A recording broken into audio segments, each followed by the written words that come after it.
देहरादून में कांग्रेस नेता राजीव जैन के घर ईडी का छापा पड़ा है, जहां पे पूर्व सीएम हरीश रावत के करीबी रहे हैं। करीब 18 गाड़ियों में ईडी और सीआईएसएफ की टीम राजीव जैन के घर पहुंची।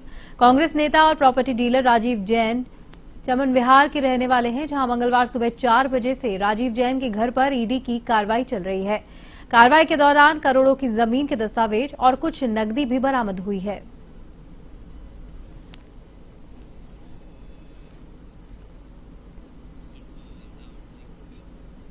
गौतम अडानी और भाजपा गठजोड़ मणिपुर हिंसा, भ्रष्टाचार जैसे कई मुद्दों को लेकर 18 दिसंबर को राजभवन मार्च करने जा रही है कांग्रेस, जहां पे पार्टी प्रदेश अध्यक्ष करण मेहरा के नेतृत्व में कांग्रेस प्रदेश मुख्यालय से राजभवन तक मार्च निकाला जाएगा।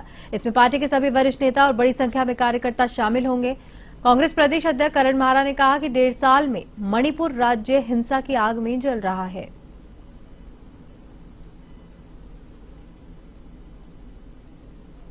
राज्य 1.5 साल से जल रहा है।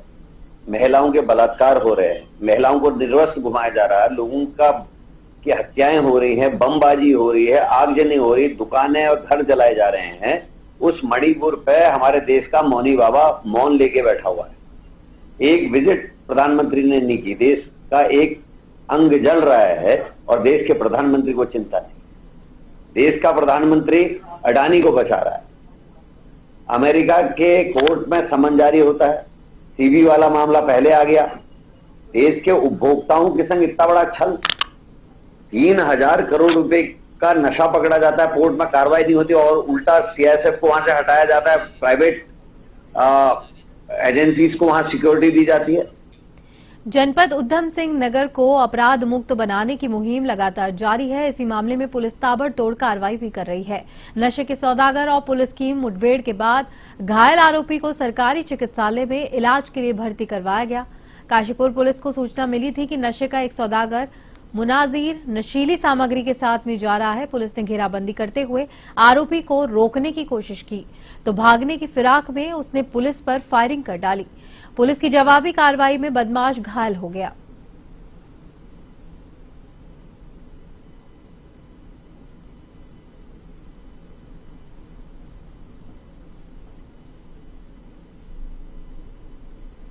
काशीपुर में कब्रिस्तान के पास चेकिंग की जा रही थी, उसमें एक बाइक सवार को रोकने का प्रयास किया गया, लेकिन वह रुका नहीं और बाइक छोड़कर भागने लगा। जब वो कुछ दूर गया तो उसने पुलिस पर फायर कर दिया। जवाब में पुलिस ने भी फायर किया, जिससे कि उसके दाहिने पैर में गोली लगी। उसे गिरफ्तार किया गया, उसकी चेकिंग की गई, जिसमें कि लगभग 250 ग्राम के करीब स्मैक बरामद हुई और उसके पास से एक तमंचा मिला।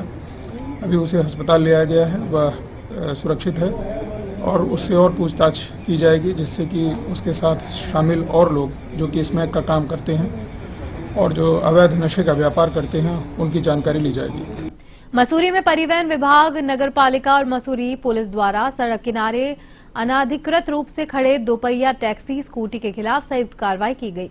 इसमें 12 स्कूटियों को सीज किया गया। बता दें कि मसूरी में टैक्सी स्कूटी संचालकों द्वारा सड़क किनारे स्कूटी खड़ी की जाती है, जिससे अक्सर जाम लग जाता है, जिससे लोगों को भारी परेशानियों का सामना करना पड़ता है। आरटीओ राजेंद्र विराटिया ने बताया कि समय समय पर नो पार्किंग जोन में खड़ी टैक्सी स्कूटियों के खिलाफ पुलिस और नगर पालिका के सहयोग से अभियान चलाकर कार्रवाई की जाती है, जिसके तहत मसूरी पिक्चर पैलेस और लैंडौर बाजार से लेकर चेकिंग के दौरान सड़क किनारे खड़ी 12 टैक्सी स्कूटियों को सीज किया गया।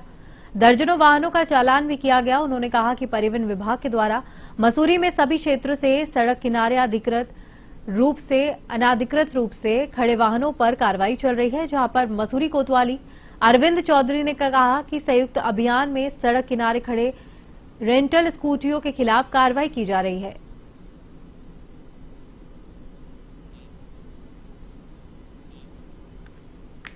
कार्निवल का प्रोग्राम है, क्रिसमस है, नए वर्ष है, शीतकालीन यात्रा है, 4 धाम यात्रा है। नए वर्ष की बहुत ज़्यादा क्राउड को आगामी देखते हुए अब जितने भी रास्ते पे इलीगल तरीके से नो पार्किंग में जितनी रेंटल गाड़ियाँ या अन्य गाड़ियाँ खड़ी हैं, तो उनको सबको हटाया जा रहा है, चालान किए जा रहे हैं, ताकि आगामी नए वर्ष तक सफल आयोजन सभी कार्यक्रम। सर ये देखा जा अक्सर नहीं है, चालान रोज ही होते हैं, लेकिन क्योंकि टूरिस्ट प्लेस है तो बाहर से नए नए आते रहते हैं, वो फिर दाएं बाएं जगह देख के खड़ी कर देते हैं। तो उसके खिलाफ भी हम सख्त एक्शन कर रहे हैं। कुछ फोर्स और हमारी आ रही है नीचे से, तो हम और प्रभावी रूप से क्रियान्वयन किया। पौड़ी क्षेत्र के विधायक राजकुमार पौड़ी ने विधानसभा वासियों से प्रधानमंत्री सौर धन योजना के तहत अपनी घरों की छतों और बंजर पड़ी जमीनों पर योजना का लाभ लेते हुए सोलर पावर प्लांट स्थापित करने के लिए अपील की। उन्होंने कहा है कि प्रदेश सरकार ऊर्जा उत्पादन के पारंपरिक स्रोतों के अलावा अपारंपरिक ऊर्जा स्रोतों से बिजली उत्पादन को प्राथमिकता दे रही है। इसके तहत उत्तराखंड अक्षय ऊर्जा विकास अभिकरण माध्यम से गैर परंपरागत स्रोत को बढ़ावा दिया जा रहा है।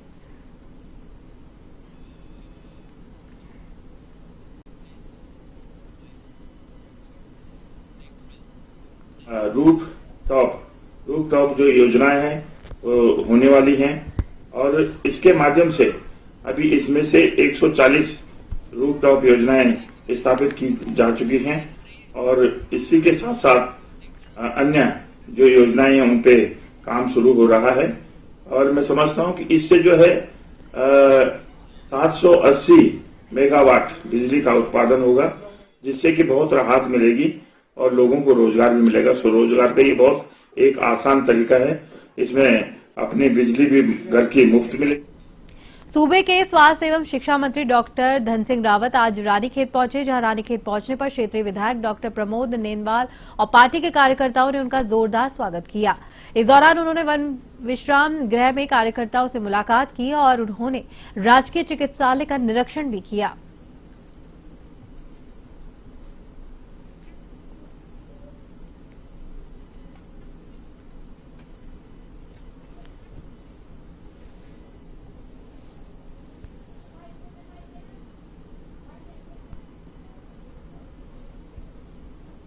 देखिए, अस्पताल में हमारी जो बाउंड्री थी वो इस बार बारिश में टूट गई थी, तो इसके लिए भी मैंने कह दिया है डीपीआर बनाने के लिए उसके लिए पैसे दे देंगे ताकि हॉस्पिटल में कोई दिक्कत न हो। और ये भी हम सोच रहे हैं कि इस हॉस्पिटल की पूरी एक बाउंड्री वाल की जाए। दूसरा, मैंने डॉक्टर साहब को कह दिया है कि जितने पैसों की ज़रूरत है हम दे देंगे, ताकि ये हमारा रानीखेत का हॉस्पिटल है और यहाँ हजारों पर्यटक भी आते हैं। हमारे लोकप्रिय यहाँ के जो विधायक हैं डॉक्टर प्रमोद नेनवाल जी, उनकी भी डिमांड रहती है कि यहाँ सब कुछ पूरी व्यवस्था होनी चाहिए, तो उनकी डिमांड पे जो वो कहेंगे वो हम देने के लिए। स्वामी विवेकानंद की 125वीं स्मृति वर्ष के उपलक्ष्य में काठ गोदाम में मायावती आश्रम तक ऐतिहासिक पदयात्रा का आयोजन किया जा रहा है। ये यात्रा उनके 1900 से लेकर 1901 में उत्तराखंड में किए गए ऐतिहासिक भ्रमण की स्मृति में निकाली जा रही है। पदयात्रा की शुरुआत 28 दिसंबर 2024 को देहरादून के प्राचीन बावड़ी शिव मंदिर से आध्यात्मिक गुरु आचार्य डॉक्टर विपिन जोशी के सानिध्य में होगी। 29 दिसंबर को काठ गोदाम से यात्रा प्रारंभ होगी, जो कि धारी, पहाड़, पानी, मोरनौला, गुना घाट होते हुए मायावती आश्रम लोहा घाट तक पहुंचेगी।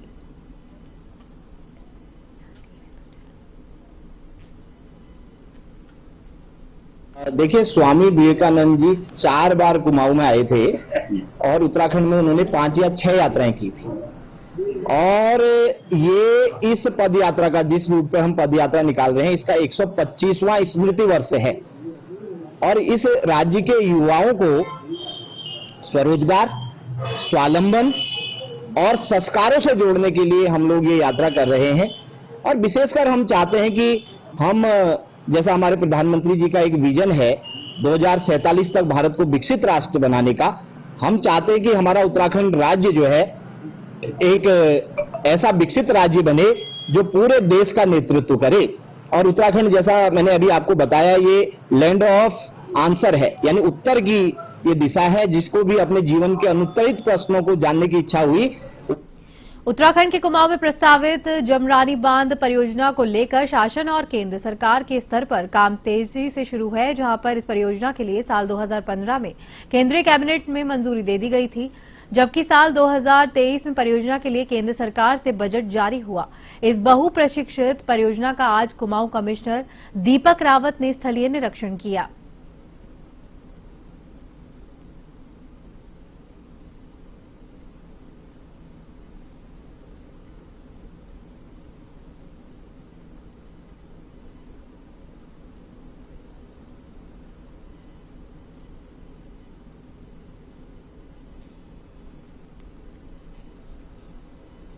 मुख्यमंत्री पुष्कर सिंह धामी के द्वारा प्रदेश के सभी जनपदों के जिलाधिकारी और सुशासन सप्ताह में तहत जन समस्याओं को सुनने का समाधान के निर्देश दिए गए। इसी को लेकर मुख्यमंत्री के जिले चंपावत में डीएम नवनीत पांडे की अध्यक्षता में सुशासन सप्ताह के तहत बाराकोट ब्लॉक के तहसील दिवस में आयोजित किया गया। तहसील दिवस में आए जनप्रतिनिधियों और ग्रामीणों के द्वारा अपने अपने क्षेत्र की विभिन्न समस्याओं को डीएम नवनीत पांडे के सम्मुख रखा गया।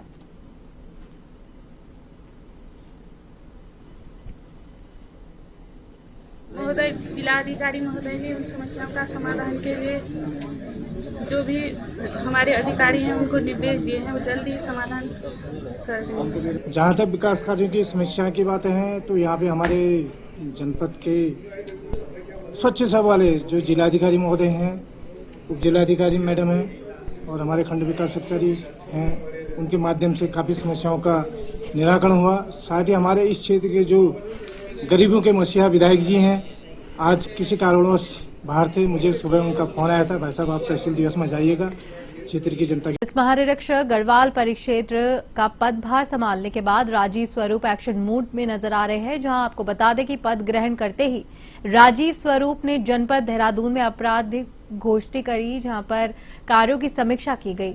जहां पुलिस महानिरीक्षक गढ़वाल महिलाओं के प्रति खास संवेदनशील नजर आ रहे हैं। जहां राजीव स्वरूप ने महिलाओं के प्रति अपराध पर अंकुश लगाने के लिए अधिकारियों को निर्देशित किया है ताकि महिलाओं की सुरक्षा सुनिश्चित हो सके।